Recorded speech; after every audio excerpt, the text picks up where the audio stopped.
Real লাইফত ইটিকিং গালি গালাজ কৰিলেও ৰিয়েল লাইফত সোনম ৱাংচুকৰ পক্ষত থিয় দি মাত মাতিলে থ্ৰী ইডিয়টছৰ চলচ্চিত্ৰখনৰ এগৰাকী অভিনেতাই কিন্তু মুখ্য চৰিত্ৰত অৰ্থাৎ ৱাংচুকৰ চৰিত্ৰত অভিনয় কৰা আমিৰ খানে ৱাংচুকৰ অন্নখনৰ 18 দিন অতিক্ৰম কৰাৰ পাছতো বৰ্তমানলৈকে মাত মতা নাই।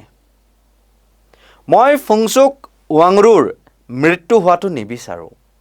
এক ভিডিঅ' যোগে এই মন্তব্য কৰিছে থ্ৰী ইডিয়টছ চিনেমাখনত চতুৰ ৰামালিংগমৰ চৰিত্ৰ ৰূপায়ণ কৰা অমি বৈদ্যই। উক্ত ভিডিঅ'ত তেওঁ ৱাংচুকক অন্নখন ভংগ কৰিবলৈ পৰামৰ্শ দিছে, কিয়নো ৱাংচুকৰ দৰে এগৰাকী বিশিষ্ট বিজ্ঞানী, শিক্ষাবিদ তথা সমাজ সংস্কাৰকক হেৰুৱাব খোজা নাই বৈদ্যই। বৈদ্যই লগতে ৱাংচুকে কিয় অন্নখন কৰিছে বুলি প্ৰশ্ন কৰি লগতে কয় যে আচলতে ভাৰতৰ শিক্ষা ব্যৱস্থাক লৈ তেওঁৰ কিছুমান আপত্তি আছে। লগতে লাডাখৰ স্বায়ত্তশাসন, সুৰক্ষা আৰু পৰিৱেশ সংৰক্ষণক লৈও তেওঁৰ কিছু দাবী আছে। আপুনি তেওঁৰ মতামতৰ সৈতে একমত হওক বা নহওক, বৈদ্যই সঁচাকৈয়ে নিবিচাৰে যে ৱাংচুকৰ মৃত্যু হওক। ৱাংচুক এজন অতি প্ৰভাৱশালী ব্যক্তি আৰু তেওঁ জীয়াই থকাটো বিচাৰে অভিনেতা বৈদ্যই। I don't want Funsuk Wangru to die. Hello, idiots. Vechana. This is Omi Vedya, Chatur from Three Idiots, and Sadiq from The Office. And I have a important message for you. Yes. And I don't really do this very often, so please listen up. Did you know that Funsuk Wangru from Three Idiots, the character that Amir Khan plays, is actually based on a real-life Ladakhi engineer, innovator, educator, reformer named Sonam Wangchuk. I've met this guy. He's a pretty interesting character. He has done some incredible stuff in his life, and he seems pretty humble, which is kind of fantastic. I suggest you look him up and see what he's up to, because right now he is on a very long hunger strike. It's over many, many weeks, and his blood sugar has gone down very much. I don't know if you've heard about this. I don't know if the media is reporting this, but this is a pretty important thing. Now, why is he on the hunger strike? Well, he has some issues with the education system in India. He has some issues with independence for Ladakh and environmentalism. And whether you agree with him or not, I don't really want this guy to die. I think he's a pretty impressive person, and I would like for him to live.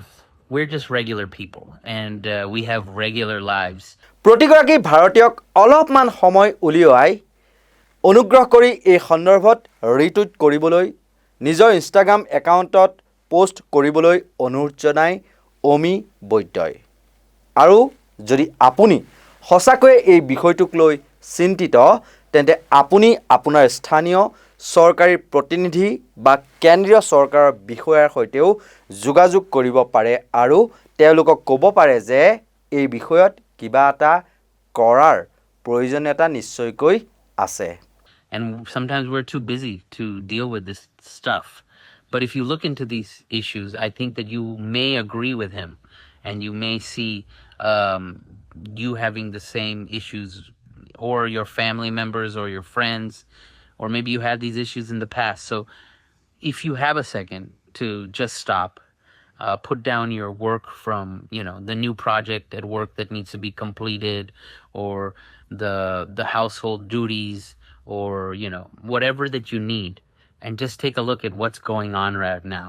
I think it would be really, really important for you, because I don't want Funsuk Wangru to die, and I don't think you want him to either, So let's see what we can do, Please retweet, please post on your Instagrams, and if you really care, you can even reach out to your local, government officials, your national government officials, and tell them that this is something needs to be done, এতিয়া প্ৰশ্ন উত্থাপিত হৈছে, জনপ্ৰিয় তাৰকা আমিৰ খানে সোনম ৱাংচুকৰ পক্ষত থিয় দি মাত মাতিবনে?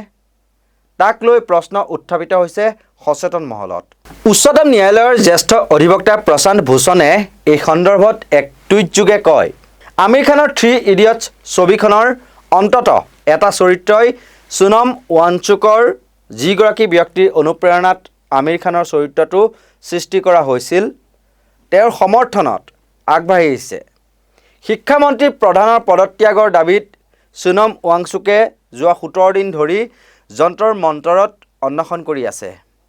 এতিয়া চাবলগীয়া কথা হ'ব যে আমিৰ খানে কি কৰে। উল্লেখযোগ্য যে 20 জুনৰ পৰা দিল্লীৰ যন্তৰ মন্তৰত বহি কেন্দ্ৰীয় শিক্ষামন্ত্ৰী ধৰ্মেন্দ্ৰ প্ৰধানৰ পদত্যাগৰ দাবীৰে অবিৰত প্ৰতিবাদ কৰি আহিছে কক্ৰোচ জনতা পাৰ্টিয়ে। আৰু তেতিয়াৰ পৰা সেই প্ৰতিবাদক মষিমূৰ কৰিবলৈ বিভিন্ন উপায় অৱলম্বন কৰি আহিছে মোদীৰ গেৰুৱা বাহিনীয়ে বা বিজেপিয়ে। কেতিয়াবা যদি RSSৰ কট্টৰ হিন্দুত্ববাদীসকলে এই প্ৰতিবাদস্থলীত গৈ বিভিন্ন উচতনিমূলক মন্তব্য কৰি পৰিস্থিতি প্ৰতিকূল কৰাৰ প্ৰয়াস কৰি আহিছে, তাৰ বিপৰীতে আকৌ কেতিয়াবা প্ৰশাসনক অস্ত্ৰ হিচাপে বা আৰক্ষী প্ৰশাসনক অস্ত্ৰ হিচাপে ব্যৱহাৰ কৰি প্ৰতিবাদকাৰীসকলৰ মনোবল দুৰ্বল কৰিবলৈ বিশুদ্ধ খোৱা পানী আৰু খাদ্য যোগান ধৰাত বাধা প্ৰদান কৰি আহিছে।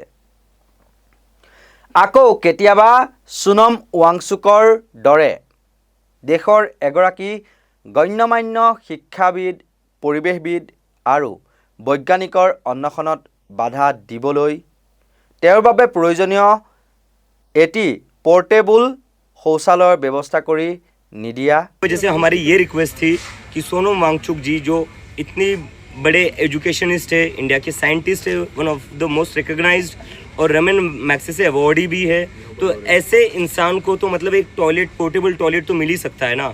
लेकिन इसमें भी पुलिस कह रही कि अलाउड नहीं है। अब मोबाइल टॉयलेट क्यों अलाउड नहीं होता है? मोबाइल टॉयलेट का मतलब क्या होता है?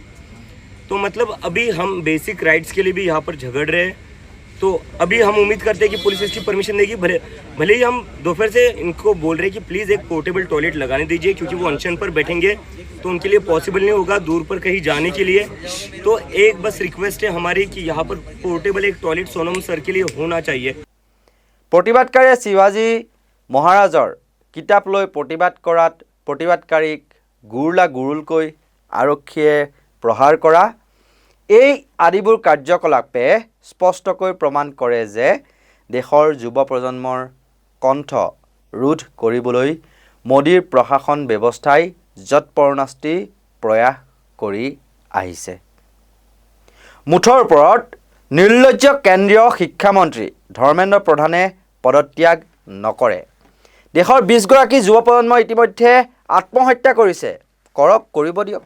সোনম ৱাংচুকে যদি এনেদৰেই অন্বেষণ কৰি গৈ থাকে, এদিন হয়তো তেওঁ মৃত্যুক আঁকোৱালি ল'ব। তেতিয়াও পদত্যাগ নকৰে ধৰ্মেন্দ্ৰ প্ৰধানে। পদত্যাগ নকৰেই এতিয়ালৈকে প্ৰতিবাদকাৰীসকলৰ অৱস্থাৰ বা পৰিস্থিতিৰ বুজ ল'বলৈ আহৰি নাই বিজেপিৰ কোনো বৰমূৰীয়াৰ। এনেকুৱা ধৰণৰ সত্য নিৰপেক্ষ নিৰ্ভীক বিশ্লেষণৰ বাবে আপোনালোকে চাই থাকিব নৰ্থ ইষ্ট নাও। আৰু ইয়াৰ লগে লগে মই কল্পজ্যোতি শইকীয়াই বিদায় লৈছোঁ। ধন্যবাদ।